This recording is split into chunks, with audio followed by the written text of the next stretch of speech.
Number of working hours निकालना है and हमें फाइंड आउट करना है कि ये कॉलम किस में पहले। तो ये कॉलम हमारी इफिशिएंसी शीट में है, total number of working hours जो है इफिशिएंसी शीट में पड़े हैं, हमें यहाँ से वहाँ पे पुल करना है। ओके, और यहाँ पे एक चीज़ नोटिस कर लो कि जब मैं इसे सेलेक्ट करता हूँ तो ऊपर देखिए, मैं फोकस कर रहा हूँ ऊपर, ये जो होम टैब में नंबर फॉर्मेट रहता है इसमें आपको टेक्स्ट दिखाई दे रहा है, यानी कि ये टाइम फॉर्मेट नहीं है, टेक्स्ट है। तो हमें इसमें टाइम में भी कन्वर्ट करना है जब डेटा हम यहाँ पे समरी में लेंगे। तो ये भी याद रखना है कि समरी शीट में जब हम इसको ले लेंगे तो यहाँ पे वो टाइम में भी आना चाहिए बेसिकली। ओके, तो सबसे पहले मैं क्या करूंगा, मुझे डेटा इन तीनों शीट से लेना है, राइट। तो मैं इन तीनों शीट से डेटा लेते समय बार बार इस शीट में आऊंगा, सिलेक्ट करूंगा, टाइम जाएगा मेरा। तो मैं आसान काम करना चाहता हूं, तो ए से लेकर आई तक सारे के सारे कॉलम्स में ऐसे सिलेक्ट करूंगा। देखिए पहले शीट का, ब्रेक शीट का मैं ए से लेकर आई तक पूरा कॉलम सिलेक्ट कर रहा हूं और यहां पे आ रहा हूं कॉर्नर में A1 में मैं यहां पे टाइप करूंगा, A1 की जगह मैं टाइप कर रहा हूं यहाँ पे, ये है ब्रेक शीट, तो मैंने लिया बी डेटा या ब्रेक डेटा, ब्रेक डाल दो आप, ब्रेक डेटा डाल सकते हैं, ब्रेक डाल सकते हैं, जो भी डालना है आप डालिए, एंटर कीजिए। ब्रेक मैंने इसी का नाम दे दिया, इस शीट का नाम मैंने दे दिया है इस पर्टिकुलर रेंज के लिए, ए से लेकर आई तक, राइट। ये देखिए ऊपर नाम आ गया, ये नेम रेंज डिफाइन करना बोलते हैं इसको। आप इफिशिएंसी में जाइए, दोबारा देखिए ए से लेकर जितने भी कॉलम्स है आपको ये सिलेक्ट कर लीजिए क्यू तक, फिर आप यहाँ पे आइए नेम रेंज में, यहाँ पे आकर इसमें क्लिक करना है। नाम देते समय याद रखना है कि आपको नंबर से स्टार्ट नहीं करना है, आपको स्पेस नहीं देना है। तो ये इफिशिएंसी डेटा है तो मैं E_ डेटा नाम देता हूँ, स्पेस की जगह मैं ऐसा देता हूँ, या फिर ई डेटा नाम देंगे तो भी चलेगा, स्पेस नहीं देना है। ओके, सो E_ डेटा मैंने नाम दे दिया, एंटर कर दिया, राइट। इस तरह से आप यहाँ पे नाम दे चुके, लेकिन आपको लगा कि यार ये नाम जो मैंने दिया है मुझे थोड़ा सा चेंज करना है, तो you can change it. Formulas में जाइए, ये देखिए फॉर्मुलाज, ऊपर फॉर्मुलाज मेनूज है और उसके अंदर नेम मैनेजर एक ऑप्शन आपको मिल जाता है। नेम मैनेजर ऑप्शन में आपको यहाँ पे क्लिक करना है गाइज, और फिर ई डेटा वाले को आप यहाँ पे एडिट कर सकते हैं। ये देखिए ये डायलॉग बॉक्स आ रहा है ना, इसमें ई डेटा को एडिट बटन पे क्लिक कीजिए। जैसे आप एडिट बटन पे क्लिक करेंगे यहाँ पे एक डायलॉग बॉक्स आएगा जो आपको यहाँ पे दिखाई दे रहा है। इसमें आप क्या करेंगे, ई डेटा की जगह मुझे अंडरस्कोर हटा देना है, ई डेटा रख देना है, you can change it, range भी आप यहाँ से बदल सकते हैं। तो चलो आपने ये भी कर लिया, समझ लिया कहाँ से हमें नेम रेंज चेंज करने के लिए ऑप्शन है। तीसरा शीट है, उसमें भी मैं ये सिलेक्ट कर रहा हूँ, again I am clicking on name box, ये दिखाई दे रहा है जहाँ पे हम क्या कर सकते हैं, नाम दे सकते हैं, और इसका नाम था ओवरऑल परफॉर्मेंस, सो इसको मैं पी डेटा नाम देता हूँ, P data, E data, P data, performance data, enter.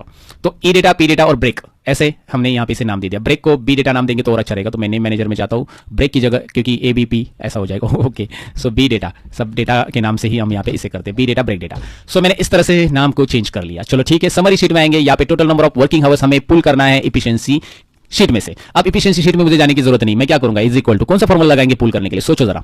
Okay, सोचो, नहीं सोचा हो तो मैं बता देता हूँ, VLOOKUP फॉर्मूला। और VLOOKUP फॉर्मूला के ऊपर मैंने ढेर सारी वीडियो बनाए, साथ ही में VLOOKUP फॉर्मूला अगर आपको एडवांस लेवल पे डिटेल में सीखना है तो कोर्स भी मैंने बनाया है एक्सेल का, डिस्क्रिप्शन में उसकी लिंक है, जो कि सर्टिफिकेट के साथ, ISO सर्टिफिकेट के साथ कोर्स अवेलेबल है, आपके लिए जरूर चेक कीजिए अगर आप मेरी टीचिंग स्टाइल पसंद है और आपको कुछ एक्स्ट्रा सीखना है तो। ओके, VLOOKUP मैंने दे दिया, lookup array, table array, column index number, range lookup, 4 arguments रहते हैं VLOOKUP में, आपको पता ही होगा अगर आपने यूज किया तो, नहीं तो डोंट वरी, देखिए ध्यान से मैं बता रहा हूँ। लुकअप वैल्यू, सबसे पहले तो आपको लुकअप वैल्यू लेनी है। लुकअप वैल्यू रहेगी ये वाली, क्योंकि इसे हम नहीं ले सकते ना, ये एम्प्लॉय का नाम है, हम इसके ऊपर ही जाएंगे, राइट।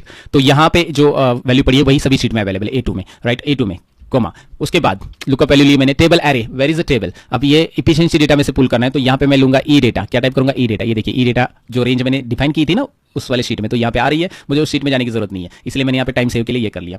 और वहाँ पे कितने नंबर कॉलम पे पड़ा है वो डेटा, ये total number of working house वहाँ पे 2 नंबर कॉलम में ही है, और एक्जैक्टली मैच के लिए मैं 0 डाल दूंगा। देखिए ये 2 नंबर कॉलम क्या है मैं आपको दिखाता हूँ, 2 नंबर क्या है, एंटर कर लो, पहले रिजल्ट देखो आ चुका है। यहाँ पे देखिए 2 नंबर कॉलम में total number of working house B में है, A, B, ये 2 नंबर है, इसलिए मैंने वहाँ पे 2 नंबर ले लिया और यहाँ पे रिजल्ट आ चुका है, राइट। VLOOKUP में लुकअप वैल्यू क्या है, A2, ई डेटा में से पुल किया डेटा, और ओके। लेकिन मैंने जैसे कहा था कि ये टेक्स्ट है, ये देखिए लेफ्ट में आ चुका है, ये टाइम नहीं है, मुझे इसको टाइम में कन्वर्ट करना है, तो भैया यहाँ पे एक और फॉर्मूला लगेगा, वो है टाइम वैल्यू का। टाइम की कदर करो, टाइम वैल्यू फॉर्मूला लगा, ओके, सही में टाइम की वैल्यू करना सीखो, राइट। फिलहाल तो यहाँ पे देखो टाइम वैल्यू मैंने फॉर्मूला लगा दिया, एंटर कर दो और ये यहाँ पे टाइम में कन्वर्ट हो गया। आप बोलोगे ये खक टाइम में दिख रहा है सर, ये कुछ दिख रहा है अलग ही, तो भैया आप होम टैब में जाओ, अगर आप बेंजी देख रहे हो तो बेंजी होम टैब में आ जाओ, नहीं तो बेंजी बोलेगी यार क्या भैया भैया बोल रहे हो यार सर, कभी बेंजी का भी तो नाम ले लो। सो भाई और बहनों यहाँ पे आओ और टाइम को सेलेक्ट कर लो। ओके, तो ये टाइम की बात है, ये हो गया, परफेक्ट। अब मुझे क्या करना है, वर्क एफिशिएंसी निकालनी है, मैं अगेन चेक करूंगा वर्क एफिशिएंसी कहाँ पे पड़ी, इसी में है 3 नंबर कॉलम पे। सो मैं सेम फॉर्मूला अप्लाई करूंगा, इसलिए मैं क्या करूंगा, इसी फॉर्मूला को कॉपी करूंगा और पेस्ट करूंगा वर्क एफिशिएंसी में। लेकिन पहले देख लो वर्क एफिशिएंसी में किसमें दिया है, टाइम में ही दिया है, तो वो भी टाइम की वैल्यू के साथ ही हमें चाहिए, मतलब ये टाइम वैल्यू के साथ ही फॉर्मूला लगेगा, राइट। और हम क्या करेंगे, यहाँ पे 2 की जगह यहाँ पे क्या करेंगे, 3 करेंगे, 3 नंबर कॉलम में डेटा पड़ा है, अगेन डबल क्लिक कर लो और इसे आप यहाँ पे टाइम लगा दो। Okay, total break taken, total break taken break वाली शीट में है और ये भी टाइम के साथ ही है, दिखाई दे रहा है। लेकिन ये कॉलम कौन सा है, देखिए ABCDEFG, H I मतलब 9 नंबर कॉलम, राइट।